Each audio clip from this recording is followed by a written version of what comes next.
चलिए भाई, आज आपके पास जो टॉपिक है वो है चैप्टर नंबर 8। और चैप्टर नंबर 8 एक इम्पोर्टेंट चैप्टर है और उसका नाम हमारे पास है वर्क, एनर्जी एंड पावर।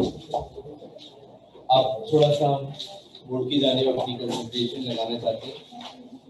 सबसे पहले तो हम जानना चाहते हैं कि वर्क क्या होता है।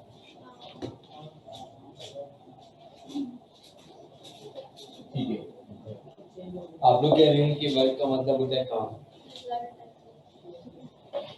आप सुनिए जरा गौर से। अगर आपसे कोई भी पूछे कि वर्क फिजिक्स की टर्म में किसको कहते हैं, तो आपको इसका प्रॉपर मतलब समझ में आना चाहिए। अगर आपसे कोई भी पूछे कि फिजिक्स की टर्म में जो वर्क है वो किसको कहते हैं, तो आपको उसका पूरा मतलब समझ में आना चाहिए। अगर किसी भी ऑब्जेक्ट के ऊपर हम अप्लाई करें फोर्स, अगर किसी भी ऑब्जेक्ट के ऊपर हम अप्लाई करें फोर्स और वो ऑब्जेक्ट फोर्स की ही डायरेक्शन में डिस्प्लेसमेंट कवर करे और वो ऑब्जेक्ट फोर्स की ही डायरेक्शन में डिस्प्लेसमेंट कवर करे, तो हम ये कहते हैं उस ऑब्जेक्ट ने परफॉर्म किया है कुछ वर्क। वर्क की कंडीशन क्या है कि फोर्स और डिस्प्लेसमेंट दोनों का लाइन ऑफ एक्शन बिल्कुल सेम होना चाहिए। अगर हम एक ऑब्जेक्ट पे, मैं डायग्राम भी बना दूंगा, that is not a big deal. Understanding में हमेशा से बोलता हूँ, साल के आखिर तक बोलूंगा, understanding is a big deal. अगर किसी ऑब्जेक्ट के ऊपर हम फोर्स अप्लाई करें और फोर्स अप्लाई करने की वजह से वो ऑब्जेक्ट फोर्स की ही डायरेक्शन में डिस्प्लेसमेंट कवर करे, तो इसका मतलब फोर्स ने उस ऑब्जेक्ट पे परफॉर्म किया कुछ work. Work is said to be done by force. तो अगर मैं आपसे बोलूं, सोचिएगा गौर से, मतलब बहुत सारी बातें होती हैं जिनको हम अपनी डेली लाइफ से अगर देखें तो हम आसानी इसको समझ सकते हैं। अगर आप कोई भी मार्ट है और आपने अपने पूरे महीने की शॉपिंग करी मार्ट से, अब आपकी जो ट्रॉली थी वो बहुत फुल थी, आप उस ट्रॉली को चलाने के लिए ऐसे पकड़ेंगे या ऐसे करेंगे? ऐसे देंगे। तो जब ट्रॉली को आप ऐसे चलाएंगे तो ये क्या अप्लाई कर रहे हैं आप, और डिस्प्लेसमेंट भी उसी डायरेक्शन में, तब जाके ट्रॉली बासानी मूव करेगी। तो वर्क क्या होता है, अगर हम किसी भी ऑब्जेक्ट के ऊपर अप्लाई करें क्या और बॉडी फोर्स की डायरेक्शन में क्या कवर करे, डिस्प्लेसमेंट, तो इसका मतलब हमारे पास force has done some work. अब मैं आपको बताता हूँ कि मैं क्या कहना चाह रहा हूँ। ये मेरे पास एक ऑब्जेक्ट है, इस ऑब्जेक्ट के ऊपर मैंने कांस्टेंट फोर्स अप्लाई करी F और इसने फोर्स की डायरेक्शन में डिस्प्लेसमेंट कवर किया S। तो जब एक ऑब्जेक्ट के ऊपर फोर्स अप्लाई की जाए और वो फोर्स की डायरेक्शन में डिस्प्लेसमेंट कवर करे, तो फिर हम कहते हैं कि work is said to be done. Work को डिनोट करते हैं W से, वर्क को डिनोट करते हैं W से, वर्क को डिनोट करते हैं W से, and that is the product of force and displacement. Work is the product of force and displacement. जब भी हम ऑब्जेक्ट की फोर्स और डिस्प्लेसमेंट को कर देंगे मल्टीप्लाई, तो हमें पता चलेगा उस ऑब्जेक्ट ने कितना वर्क परफॉर्म किया। अब हतमी इस चैप्टर के अंदर ना एक बात को ऐसे अपने दिमाग के किसी भी कोने के अंदर बसा लें कि जब जब मैं बोलूं मैंने ऑब्जेक्ट के ऊपर अप्लाई करी फोर्स, ऑब्जेक्ट ने कवर किया डिस्प्लेसमेंट, तो फिर आपने बोलना होगा बॉडी ने परफॉर्म किया वर्क। बस आपके पास यहाँ पे जब जब कोई भी ऑब्जेक्ट के ऊपर फोर्स अप्लाई की जाएगी और ऑब्जेक्ट डिस्प्लेसमेंट कवर करेगा, तो इसका मतलब ऑब्जेक्ट हमारे पास वर्क परफॉर्म कर रहा है। और वर्क जो होता है that is the product of force and displacement. Force और डिस्प्लेसमेंट को मल्टीप्लाई करते हैं तो हमें पता चल जाता है कि हमारे ऑब्जेक्ट ने कितना वर्क परफॉर्म किया। तो तभी मैंने यहाँ पे लिखा था आपके सामने W is equals to F into S। देखिए एक बार फिर सुन लें, फोर्स और डिस्प्लेसमेंट वर्क करने की कंडीशन क्या है, जो फोर्स और डिस्प्लेसमेंट है उनका लाइन ऑफ एक्शन सेम होना चाहिए। ऐसे ये दोनों एक डायरेक्शन में भी हो सकते हैं, ऑपोजिट भी हो सकते हैं, बस एक ही लाइन होनी चाहिए, एक ही लाइन। अगर ये फोर्स है और ये डिस्प्लेसमेंट है तो ये वर्क नहीं हो रहा। अगर ये फोर्स है और ये डिस्प्लेसमेंट है, वर्क नहीं हो रहा। अगर ये फोर्स है और ये डिस्प्लेसमेंट है तो वर्क हो रहा है। तो वर्क कराने के लिए जो फोर्स होती है वो हमेशा डिस्प्लेसमेंट की लाइन में होनी चाहिए, डायरेक्शन में होनी चाहिए, तभी हम कहते हैं हमारे पास वर्क हो। और ये वर्क का पहला formula W = F into S। अब फर्स्ट कर लीजिए, जितने भी बच्चे यहाँ बैठे हैं सुनिए मेरी बात। आप सब ने घरों में बचपन में सबने उल्टी सीधी हरकतें करी, ठीक है? और जब आपके पास सबने उल्टी सीधी घरों में हरकतें करी, अब घर में अगर आपका कोई भी टॉय होता था, खिलौना होता था, और आप चाहते थे कि आप उस खिलौने को रस्सी से बांधकर फर्श के ऊपर चलाएं, आप चाहते थे कि आप इस खिलौने को रस्सी से बांधकर फर्श के ऊपर चलाएं, तो ये आपके पास एक रस्सी है जिससे आपने खिलौना बांधा है। अब ये खिलौना हमारी तरह लटक नहीं रहा, बल्कि ये ऐसे चल रहा है, और ये आपने इस पे क्या अप्लाई की गई? फोर्स। इसका मतलब अब की बार फोर्स कुछ ना कुछ जमीन के साथ एंगल बना रही है, थीटा।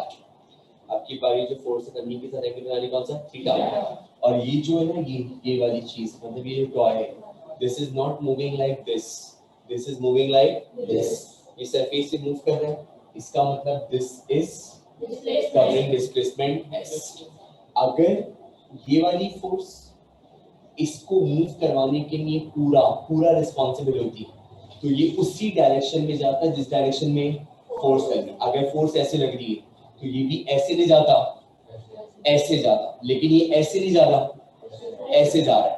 इसका मतलब इसको मूव करवाने के लिए ये पूरी फोर्स पार्टिसिपेट, तो जहां पे कोई पूरा वेक्टर पार्टिसिपेट नहीं करता, वहां पे उसका कोई ना कोई कंपोनेंट पार्टिसिपेट करता है। जहाँ पे कोई वेक्टर पूरा कंट्रोल प्ले नहीं करता, वहां पे उसका कोई ना कोई component. If you people remember, I have been discuss a topic with you in online classes, and that is resolution of a vector. जब एक वेक्टर को हम रिजॉल्व करते हैं, उसके दो कंपोनेंट्स आते हैं, एक अलोंग x और एक अलोंग y। जो अलोंग x होता है वो कौन सा होता है? fx। और जो अलोंग y होता है वो, डिड यू गेट इट? अब मुझे बताइए, वर्क कराने के लिए कौन सी फोर्स होती है? जो डिस्प्लेसमेंट के साथ हो, डिस्प्लेसमेंट के परपेंडिकुलर हो? जो डिस्प्लेसमेंट के साथ हो, और डिस्प्लेसमेंट के साथ कौन सी आ रही है? इसका मतलब जब ये सरफेस के ऊपर ऐसे यू मूव कर रहा है, तो उसको मूव करवाने के लिए ना F रोल प्ले कर रहा है, ना Fy प्ले कर रहा है, Fx प्ले कर रहा है। Did you get my point? इसीलिए मैं बार-बार बोल रहा था कि आपके पास किसी भी ऑब्जेक्ट को मूव करवाने के लिए हमेशा वो फोर्स और डिस्प्लेसमेंट देखे जाते हैं वर्क के लिए जिनका लाइन ऑफ एक्शन बिल्कुल सेम है। अब अगर मैं कहूं कि मुझे वर्क का एक और फार्मूला बना के दें, तो आप बोलेंगे वर्क का फार्मूला होगा Fx into S, क्योंकि work is the product of force and displacement. Work is the product of force and displacement. आपकी बात फोर्स टू डिस्प्लेसमेंट के साथ है, वो कौन सी है? Fx। और डिस्प्लेसमेंट क्या है? Fx बराबर होते हैं F cos थीटा। याद है? Fx किसके बराबर? F cos theta.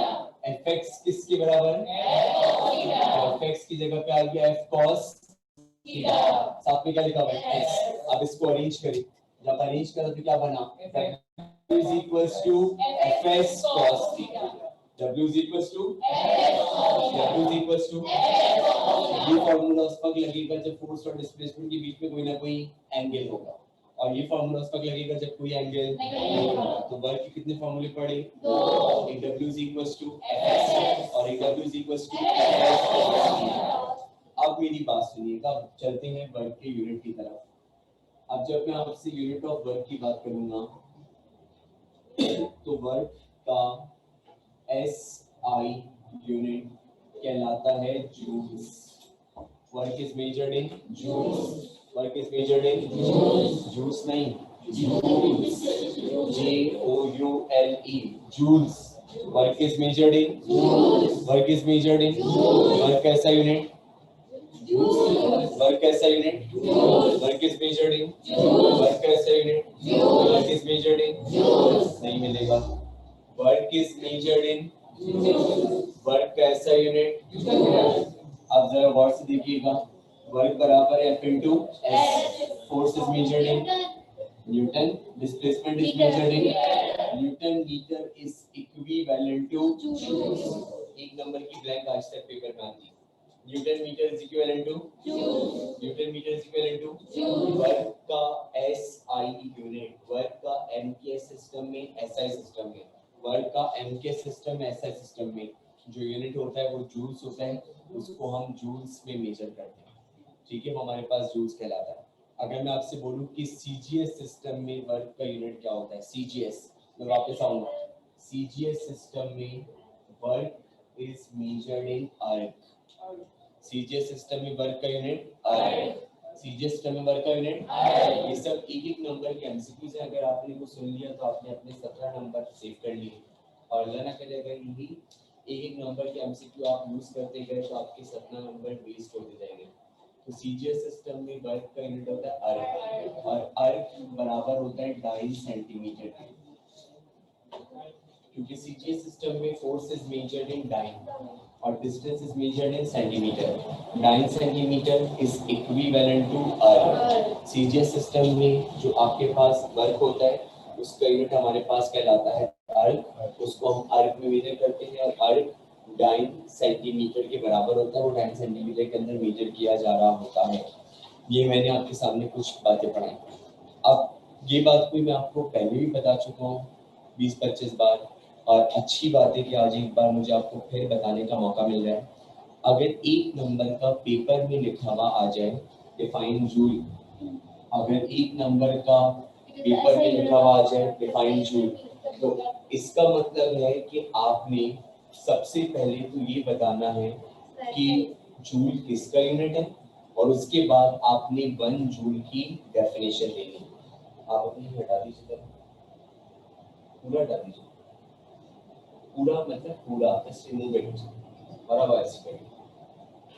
अगर आपके पास एक नंबर का डिफाइन करने को आ जाए जूल, तो इसका मतलब सबसे पहले आपने बताना है कि जूल किसका यूनिट है, और उसके बाद you are supposed to give the definition of 1 joule, आपको 1 जूल की डेफिनेशन देनी है।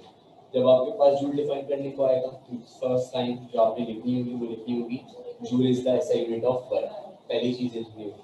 फिर आपने बताना होगा कि 1 जूल का वर्क कब होता है, जब किसी भी चीज की वर्क की डेफिनेशन बनानी होती है तो फॉर्मूले में मौजूद सारी चीजों को हम 1 सपोज करते हैं।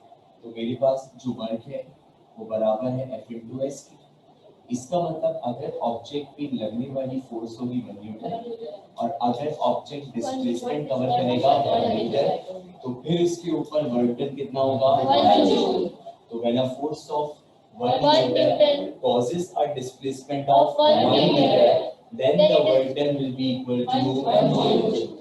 तो जब 1 न्यूटन की फोर्स से 1 मीटर का डिस्प्लेसमेंट होगा, तब जाके हमारे पास जो ऑब्जेक्ट होगा उसके अंदर जो वर्क होगा वो 1 जूल के बराबर होगा। तो 1 जूल का वर्क उस वक्त होता है, जैसे मैंने आपको अभी भी बताया, कि जब आपके पास 1 न्यूटन की फोर्स में 1 मीटर का डिस्प्लेसमेंट प्रोड्यूस हो, तो उस वक्त आपके पास जो ऑब्जेक्ट के ऊपर वर्क होगा वो 1 जूल के बराबर एक्सेप्ट किया जाएगा, उसको हम 1 जूल का नाम दिया करेंगे। ये बात हो गई, ठीक है, किसकी, जूल्स की और जूल की डेफिनेशन की। अगर आपसे कोई पूछे कि वर्क कौन सी क्वांटिटी है, तो आपने फौरन जवाब देना without any pause, without any delay, work is a scalar quantity. Work एक स्केलर क्वांटिटी, वर्क की कोई डायरेक्शन नहीं होती, वर्क एक scalar quantity having no direction. Work आपके पास एक स्केलर क्वांटिटी के तौर पे एक्सेप्ट किया जाता है। अगर मेरे पास फॉर एग्जांपल ये एक ऑब्जेक्ट है, और अगर मैं आपसे कहूँ कि मुझे इस ऑब्जेक्ट पे 5 जूल का वर्क करना है, तो वो 5 जूल का वर्क मैं ऐसे भी कर सकता हूँ, वो 5 जूल का वर्क मैं ऐसे भी कर सकता हूँ, वो 5 जूल का वर्क मैं ऐसे भी कर सकता हूँ, 5 जूल का वर्क मैं ऐसे भी कर सकता हूँ। किसी भी डायरेक्शन में 5 जूल का वर्क किया जा सकता है। तो इसलिए हम कहते हैं कि work is nothing but a scalar quantity. Work आपके पास एक स्केलर क्वांटिटी है। Again I repeat my word, अगर किसी भी ऑब्जेक्ट के ऊपर फोर्स अप्लाई हो और ऑब्जेक्ट फोर्स की डायरेक्शन में डिस्प्लेसमेंट कवर करे, तो हम ये कहते हैं force has done some work. तो आपके पास उस पे वर्क हुआ। आप किसी ने कहा कौन सी 2 चीजें आपके हाथ में होंगी जिनकी मदद से आप वर्क कैलकुलेट कर लेंगे, तो आपने बोलना है वही दोनों चीजें जिनसे वर्क हो रहा है, एक फोर्स और एक डिस्प्लेसमेंट। तो work is the product of force and displacement. Work के हमने कितने फॉर्मूले पढ़े, 2। एक हमने सिंपल पढ़ा W is equals to F, और एक हमने पढ़ा W is equals to F cos theta. Work का ऐसा यूनिट क्या होता है, जूल्स। वर्क जूल्स में मेजर होता है। अब मेरा जो टारगेट है वो ये कि मैं ये जानूं कि सबसे ज्यादा वर्क कब मिलता है और जीरो वर्क कब मिलता है। सुनिएगा गौर से, ये सारी एमसीक्यूज की बातें हैं। और नेगेटिव वर्क कब मिलता है, what I want to know. सबसे ज्यादा वर्क को मैं पॉजिटिव वर्क भी कह सकता हूँ। सबसे ज्यादा वर्क और पॉजिटिव वर्क मुझे कब मिलता है, नेगेटिव वर्क मुझे कब मिलता है, और जीरो वर्क कब मुझे मिलता है। ये मेरी ख्वाहिश है कि मैं आपको बताऊं कि मेरे पास पॉजिटिव वर्क और सबसे ज्यादा वर्क कब मिलेगा। एक बात तो जितने भी बच्चे यहाँ बैठे हुए हैं उनको ना थोड़ा सा ध्यान चलेगा मैं क्या बोल रहा हूँ। ये जो साइन और कॉस होते हैं, साइन और कॉस, इनकी जो मैक्सिमम वैल्यू होती है ये 1 होती है। मतलब जिस वैल्यू पे मुझे साइन और कॉस का आंसर 1 मिल जाए उस वक्त वो आंसर सबसे ज्यादा देंगे। साइन और कॉस की मैक्सिमम वैल्यू 1 से प्रोसीड नहीं हो सकती। साइन और cos has maximum value equal to 1। इनकी जो मैक्सिमम वैल्यू है 1 के बराबर होती है और इनकी वैल्यू 1 से बड़ी नहीं हो सकती। इसका मतलब अगर एक क्वेश्चन को सॉल्व करने पर साइन और कॉस की जगह पे 1 आ रहा है तो वो आपको मैक्सिमम आंसर देगा। जैसे अगर मैं आपसे बोलूं कि मेरे पास एक चीज है 5 into 1 तो आंसर आ जाएगा 5, और अगर एक चीज है 5 into 0.5 तो आंसर आ जाएगा 2.5। अब आप चेक करें, जब आपने इसको 1 से मल्टीप्लाई किया तो आंसर 5 आया बड़ा, और जब आपने 1 से छोटी वैल्यू से मल्टीप्लाई किया तो आंसर छोटा आया। इसका मतलब 1 रखकर आपको मैक्सिमम वैल्यू ऑब्टेन होगी। अब मैं जानना चाहता हूँ कि मेरे पास मुझे मैक्सिमम वर्क डन कब मिलता है। तो याद रखिएगा, ये जो मैक्सिमम वर्क डन है या ये जो नेगेटिव वर्क डन है या ये जो जीरो वर्क डन है, ये इस बात पे डिपेंड करता है कि फोर्स और डिस्प्लेसमेंट के बीच में एंगल कितना बनता है। Maximum work done, negative work done, zero work done, ये इस बात पे डिपेंड करता है कि आपके पास फोर्स और डिस्प्लेसमेंट के बीच में एंगल कितना बन रहा है। क्योंकि आप सब बच्चे जो हैं उनको नॉर्मली वैल्यूज याद नहीं होती, लेकिन मैं फिर भी आपको बता रहा हूँ।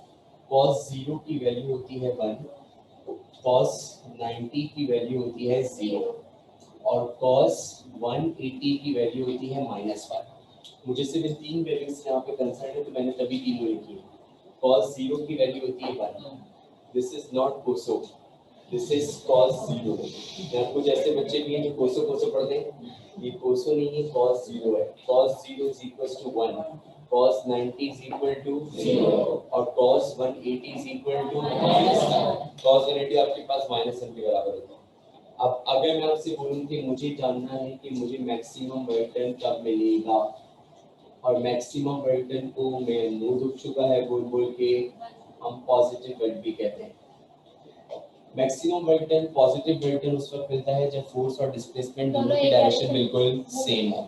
बस मैक्सिमम डिस्प्लेसमेंट आपको और सॉरी मैक्सिमम वर्क डन आपको उस वक्त मिलेगा जब फोर्स और डिस्प्लेसमेंट दोनों की डायरेक्शन बिल्कुल सेम हो। मैक्सिमम वर्क डन उस वक्त मिलेगा जब फोर्स और डिस्प्लेसमेंट दोनों की डायरेक्शन बिल्कुल, जब फोर्स और डिस्प्लेसमेंट दोनों की डायरेक्शन क्या होगी, सेम, तो उस वक्त हमारी बॉडी के अंदर प्रोड्यूस होगा एक maximum work done. Maximum work done उस वक्त मिलेगा जब फोर्स और डिस्प्लेसमेंट दोनों की डायरेक्शन बिल्कुल सेम हो। तो अगर मेरे पास यहाँ पर एक ऑब्जेक्ट मौजूद है, इसके ऊपर इस डायरेक्शन में फोर्स लग रही है, इसी डायरेक्शन में डिस्प्लेसमेंट हो रहा है, अगर दोनों की डायरेक्शन सेम होगी तो उस वक्त आपको मैक्सिमम वर्क डन मिलेगा। जब दो वेक्टर्स की डायरेक्शन सेम हो जाती है, जुमला बोले, जब दो वेक्टर्स की डायरेक्शन सेम हो जाती है, डायरेक्शन सेम हो जाती है, दो वेक्टर्स की डायरेक्शन सेम हो जाती है, इनके बीच में एंगल बनता है 0। जब दो वेक्टर्स की डायरेक्शन सेम होती है, इनके बीच में एंगल बनता है 0। कम कर कम कम फर्ज कर लेंगे एफ है और ये एस है, ये क्या है एफ, बोले जल्दी, और ये क्या है एस। अभी बनना है 90, क्या बनना है 90, 10 कम करवाएं, 80, 70, 60, 50, 40, 30, 20, 10, 0। 0 पे क्या हुआ, दोनों की डायरेक्शन सेम।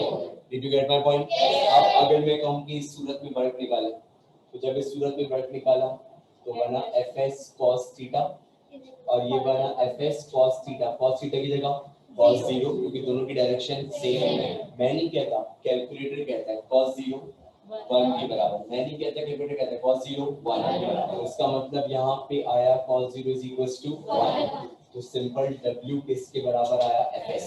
क्या बोला था मैंने, जब sin या cos की वैल्यू तो आंसर उस वक्त मैक्सिमम है। तो मैक्सिमम वर्क डन कब मिलता है? जब आपके पास दोनों की डायरेक्शन बिल्कुल सेम हो जाए। Did you get my point? तो इस सूरत में आपको मैक्सिमम वर्क डन मिलेगा। अगर मैं कहूँ कि इस डेस्क को खिसका के वहां से वहां पहुंचा दे, ठीक है। अब अगर आप बिल्डर होंगे तो एक्सेप्शनल केस है, लेकिन जो एक नॉर्मल पर्सन होगा वो इसको खिसकाने के लिए अपनी बॉडी की पोजीशन ऐसे लेगा। अगर वो चाहता है कि बहुत तेजी से जाए तो वो बैठेगा और बैठने के नतीजे में इसको पुश करेगा, और अगर वो चाहता है वो बैठे ना तो भी वो इसको ऐसे पुश करेगा। एम आई राइट? तो जब वो इस तरीके से पुश करेगा तो फोर्स और डिस्प्लेसमेंट दोनों की डायरेक्शन सेम होगी, तभी जाके ये डेस्क अपनी पोजीशन को चेंज करेगी और वर्क डन होगा, मैक्सिमम वर्क डन होगा। अब अगर मैं कहूँ कि मुझे वहां पहुंचानी हो, मैं ऐसे करे जा रहा हूँ, तो इस सूरत में तो आपको पता है कभी भी इसके ऊपर वर्क डन नहीं होगा। अब अगर मैं कहूँ कि मुझे बताइए नेगेटिव वर्क डन कब होगा? बिल्कुल, नेगेटिव वर्क डन उस वक्त होता है जब फोर्स और डिस्प्लेसमेंट दोनों की डायरेक्शन एक दूसरे से बिल्कुल ऑपोजिट होती है। तो अगर मुझे यहाँ पे लिखना हो नेगेटिव वर्क डन, तो मैंने आपके सामने लिखा negative work done. Negative work done में W बराबर होगा Fs cos थीटा, और यहाँ पे Fs cos थीटा का मतलब cos 180। आप नेगेटिव वर्क डन की प्रैक्टिकल एग्जांपल पूछे, अगर आपसे कोई पूछे कि नेगेटिव वर्क डन की प्रैक्टिकल एग्जांपल बता दें, तो आप उसको बोलेंगे work done against gravitational force. ये वर्क डन देखिए, मार्कर कहाँ जा रहा है? बोले जल्दी। मार्कर कहाँ जा रहा है? और वेट कहाँ लग रही है? वेट की फोर्स वेट की फोर्स वेट की फोर्स, मार्कर का डिस्प्लेसमेंट। तो दोनों वेक्टर सेम डायरेक्शन है ऑपोजिट, तो इनके बीच में एंगल कितना बनेगा? Did you get my point? तो ग्रेविटेशनल फोर्स की फेवर में नहीं, ग्रेविटेशनल फोर्स के अगेंस्ट, यानी कि कहाँ? अपवर्ड। जो भी वर्क डन होगा वो नेगेटिव होगा। तो मेरे पास ये बना Fs और cos 180 -1 के बराबर, तो सिंपल बोलिंग क्या बना? Minus Fs। तो आपके पास ये नेगेटिव वर्क डन मिला। नेगेटिव वर्क डन मेरे पास W माइनस Fs के बराबर आया। Positive work done same direction के अंदर होता है, नेगेटिव वर्क डन में दोनों की जो डायरेक्शन होती है एक दूसरे के ऑपोजिट। इस सूरत में भी वर्क डन होगा जब डायरेक्शन सेम हो, जब डायरेक्शन ऑपोजिट तब भी वर्क डन होगा। लेकिन अगर फोर्स और डिस्प्लेसमेंट आपस में परपेंडिकुलर हो जाए तो कोई वर्क डन नहीं होगा, क्योंकि जब फोर्स और डिस्प्लेसमेंट आपस में परपेंडिकुलर होंगे तो थीटा 90 हो जाएगा, और थीटा 90 होने का मतलब cos 90 और cos 90 is equal to 0, और anything multiply by 0 will be 0। तो इसका मतलब अगर आपसे कोई ये पूछे कि भाई क्या पूछे, अगर आपसे कोई पूछे कि जीरो वर्क डन कब होगा, बिल्कुल सही फरमाया। और जीरो वर्क डन उस वक्त होता है जब फोर्स और डिस्प्लेसमेंट दोनों एक दूसरे के परपेंडिकुलर हो जाते हैं और उनके बीच में एंगल बनता है 90 डिग्री। तो when force and displacement are at right angle to each other, तो at that time W will be equal to Fs cos 90, और ये बन जाएगा cos 90 is equal to 0। तो वर्क की वैल्यू हमारे पास 0 के बराबर आएगी और उस सूरत में हमारे पास 0 वर्क डन होगा। तो ये बातें थी कुछ वर्क से रिलेटेड। कहने को टॉपिक आसान है, पर टॉपिक में छोटी छोटी सी जो आपके पास बात हुई है, इंपॉर्टेंस है, वो बहुत ज़्यादा है और एमसीक्यूज अच्छे खासे बन सकते हैं। कोई भी एंगल पूछा जा सकता है, कोई भी एंगल आपको दिया जा सकता है कि 0 जब एंगल होता है तो वर्क डन मैक्सिमम होगा, जब 90 एंगल होगा तो वर्क डन 0 होगा, और जब 180 होगा तो वर्क डन नेगेटिव होगा। ये बात हमने यहाँ पे इसके हवाले से डिस्कस करी।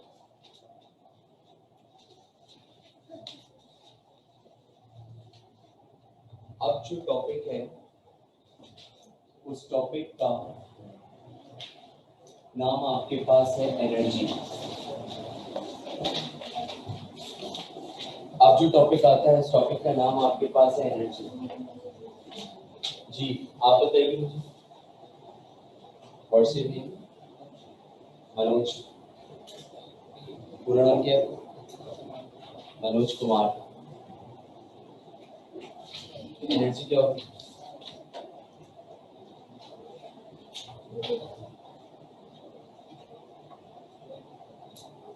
आपको हंसी बहुत आ रही है, मैंने कहा शायद आपको पता हो एनर्जी। दिल को आवाज कहती है क्योंकि एनर्जी बहुत होती है। Energy is directly emotion to smile. जी क्या होती है एनर्जी?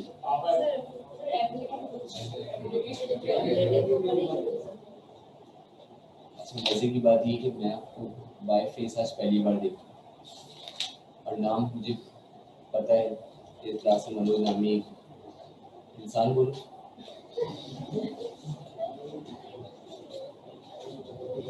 शख्स पाया जाता है। जिंदगी में मनोज नाम लड़कों से कभी नहीं बनी।